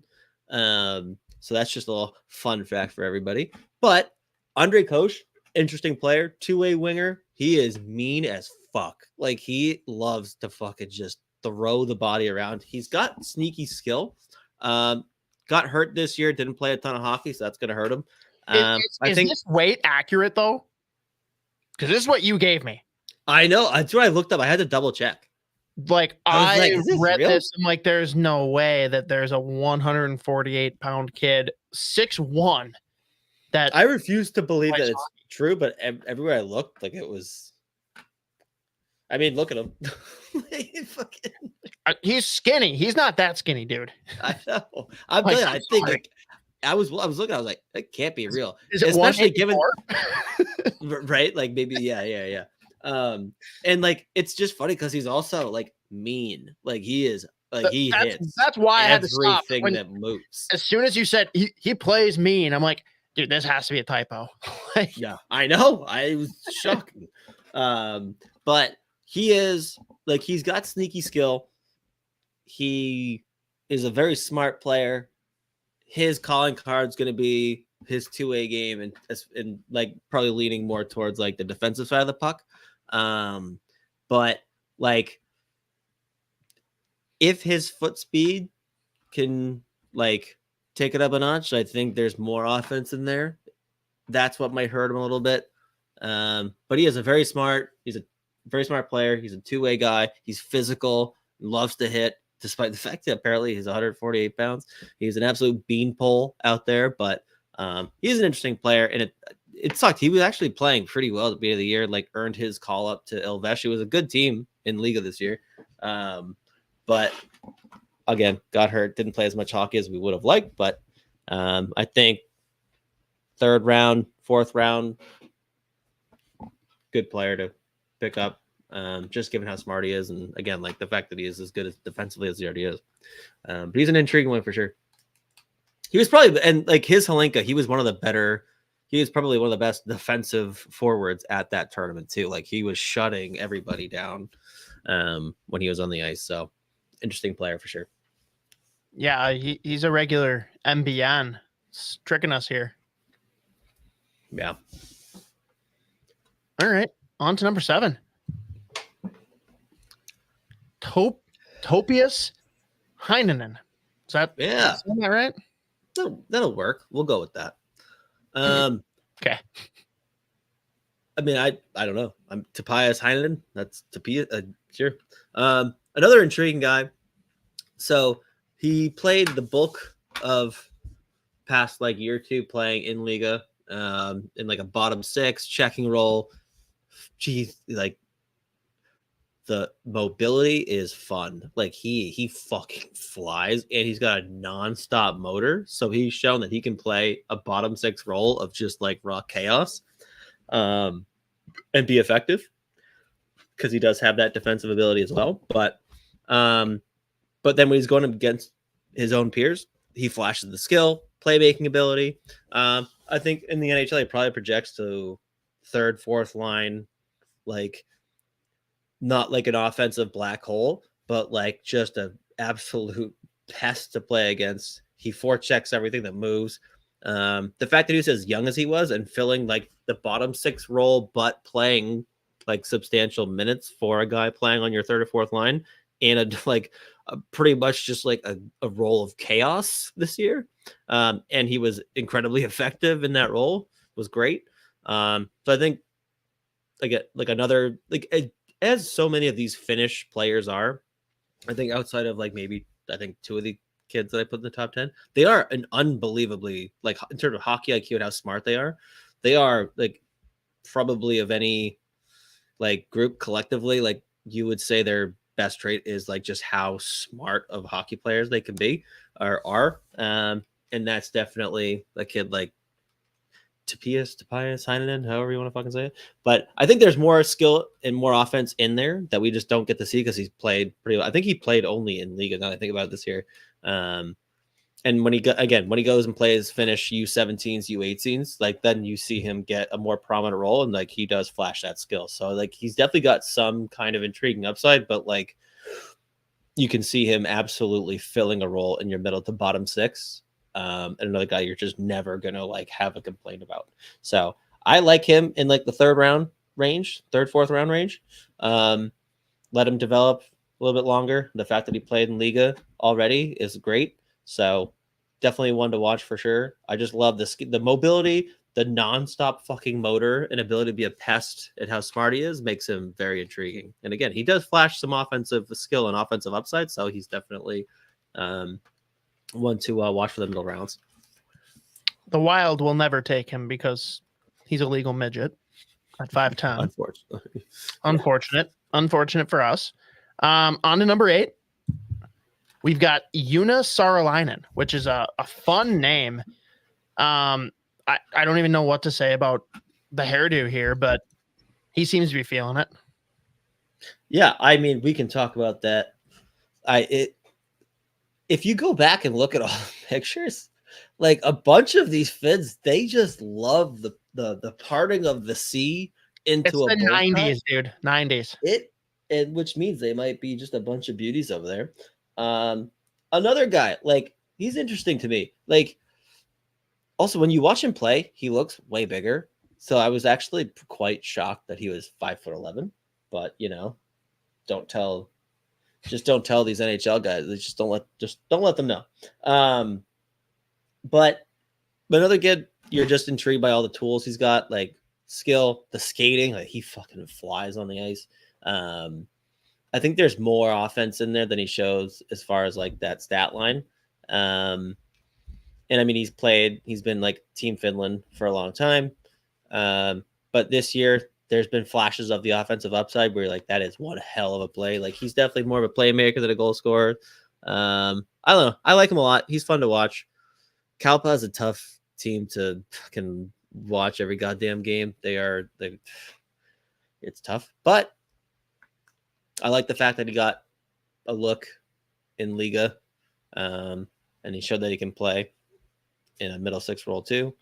But like the playmaking is intriguing to me. I like watching him play. I put him in there. We'll see. I've only watched probably,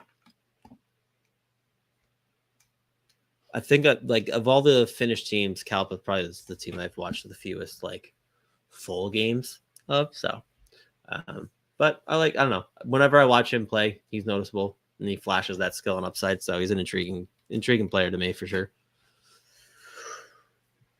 Number 9, Daniel Niemanen with one of the cooler jersey/logo combos that I don't know, that I've personally seen. I love the light blue, and I love this interesting Pelicans logo. Pelicans, baby. Yeah. So this is another kid. I was actually surprised when I saw that he did have like 29 points, 37 games this year, because like his calling card is like a ridiculously mobile two-way guy that doesn't necessarily pop in terms of skill or offensive upside. So the fact that he played as well as he did offensively this year is pretty great. But like, you can't beat him off the rush. Like, he is just not beatable. He's a guy I could see him going. I put 100 plus just because like it's been, I think if I had probably watched more and seen more of the offensive upside this year, I probably would have put him closer like the 80 to 90 range. But this is the first year I've seen any kind of like actual offense from him. Because again, like he doesn't really, maybe he's kind of like one of those guys that knows what his like skill limitations are. So like he kind of just plays to his strengths in the defensive zone. But once he gets into the offensive zone, maybe he's willing to try a little bit more.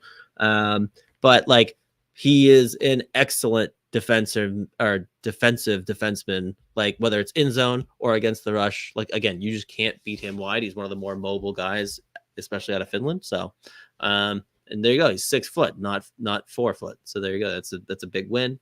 But I like him a lot. I could see him going earlier than we might expect because he's got that physical, like abrasive side to his game too. So if the offense can continue to like pop a little bit like this, you might have one hell of a defenseman on your hands. But I love the two-way ability. The skating is phenomenal. So he might be a real good value pick for someone in the middle rounds. All right. Wrapping it up. Number 10. This is one that I would love to have Isha pronounce instead of me, because it would just be even funnier because I can't do it. I'm going to go with it's either Heikki or Heikki Ronanen. Yeah. Another guy, his offense kind of popped off this year a little bit. Looks like he's wearing a fucking St. Louis Blues jersey in that bottom left pick, but like that's all right. We'll forget. He played for the Blues. Yeah, well, there you go. So maybe that's just the same. That might have something to do with that. But he's a 200-foot center. He's got big size. He loves to play physical, and that's been like his thing forever. This year, all of a sudden, 37 games. He's got 20 goals and 27 assists for 47 points. We love to see that. But, like, again, his calling card forever has been just, like, his physicality and two-way game. And, like, he's been looked at pretty much primarily as, like, a defensive center. But this year, like, he's flashed skill. He's flashed, like, some playmaking ability. He's got a good shot. Like he's always had the shot there. He just never was really like using it very often because he was pretty much primarily used as like, you know, like a defensive forward. But the upside this year maybe decide that he had to go in that top 10. So another guy, I think he'll probably go late, but a very, very intriguing guy just in terms of like the size, the two-way ability, and the fact that this year he's kind of like, you could say popped off, I guess, offensively. Definitely an intriguing player. So, but yeah, I put him in the top 10. I think that's all I got. Oh, and I can't hear you anymore. That's because I'm muted. Hey. Yes. No honorable. He does look like the Malcolm Middle guy. And yes, he does. Now we have one here from Jason Howard, and you would know before I would. Fuck. Mikko Koivu's nephew is in this draft class, isn't he? I actually don't know. He might be. Well, if Jason Howard's saying it, then he is. I believe Jason Howard. Just like the CHL rules we discussed, does he automatically get a banner hung? I forgot. Actually, that I'm such a fucking dumbass. Yeah, Atos Koivu. Yeah. If there was going to be an honorable mention, I was going to put him. Yeah, Atos. That's okay. That's fun. Yeah, I forgot about that. He would have been in the honorable mention. I should have put him in. That's actually really annoying now I think about it. You should have put him in the name. Yeah, Saku's son. But yeah, he's a guy. He'll get drafted for sure. If the Wild take him, I'm not going to be happy. Just naturally. Yeah. You got to rag the puck here. I got to take a piss. And the episode's basically over, but yeah, sure. Rag it. Well, Z pisses. Anyone that might have any final questions, topics that you want us to hit here, we're not going to stay on too much longer, but throw it in. Cosgrove, there's like 100 people in Finland. Koivu is probably related to half of them. That's probably not wrong. Gun-toting Granny, hit the thumbs up. That's right.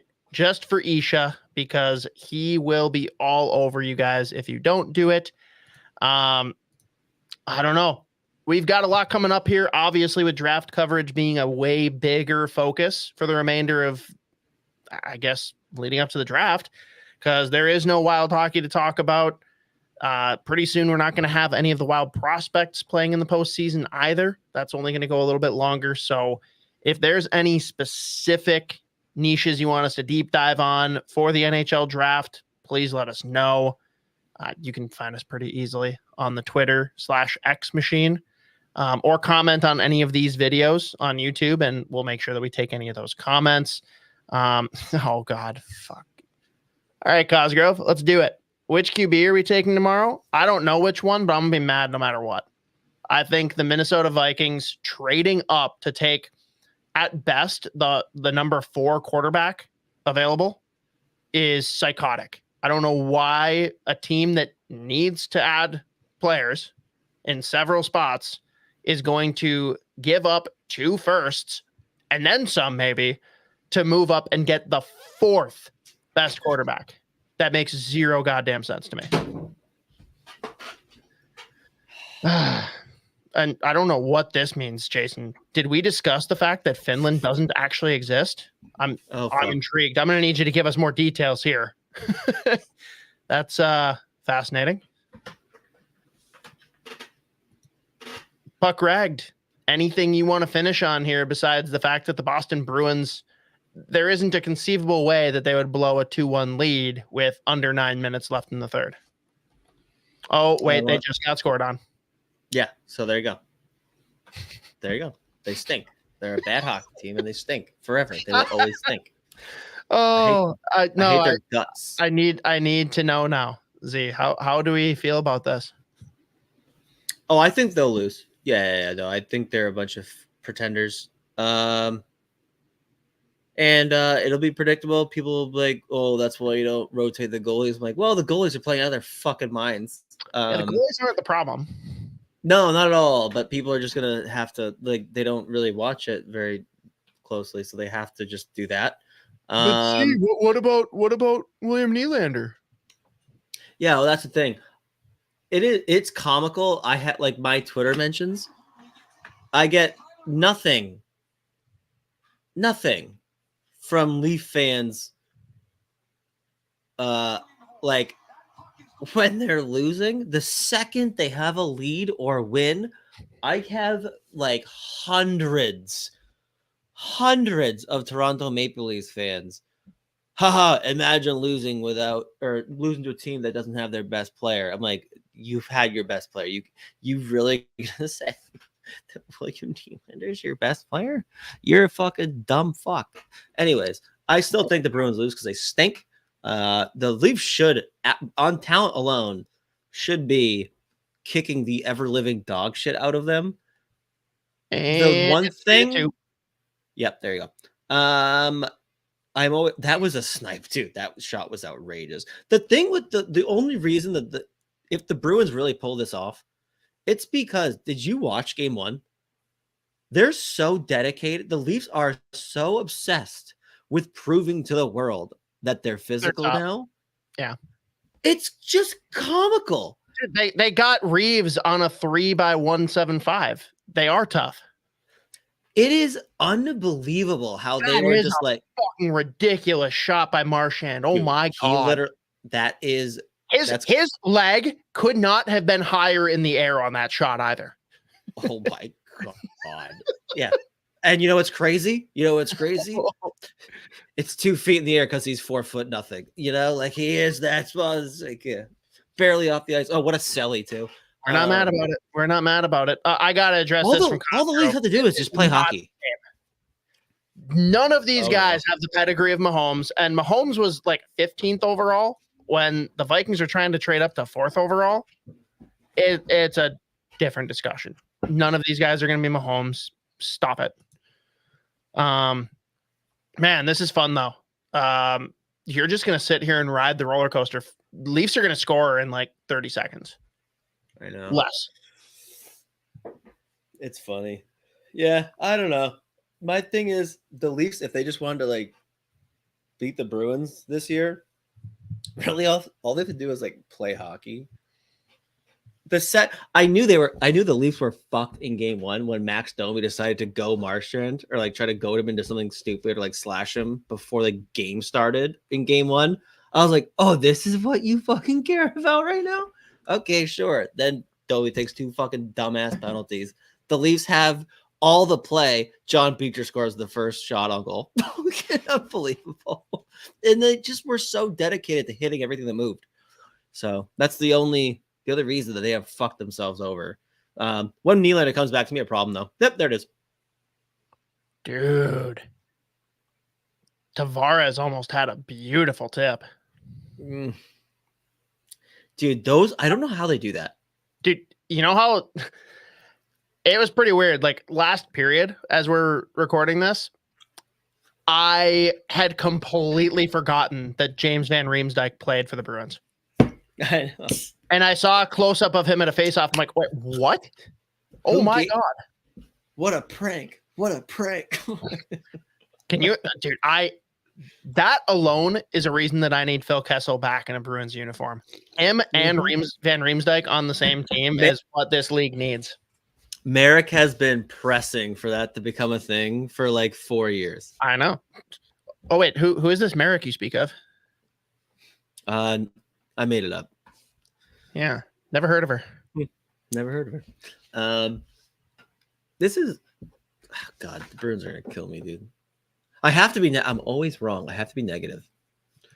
And like, yeah, I think the Leafs are the one team the Bruins could play where like the rest of the hockey world has to be like, God, fine. If I have to pick one of these fuckers.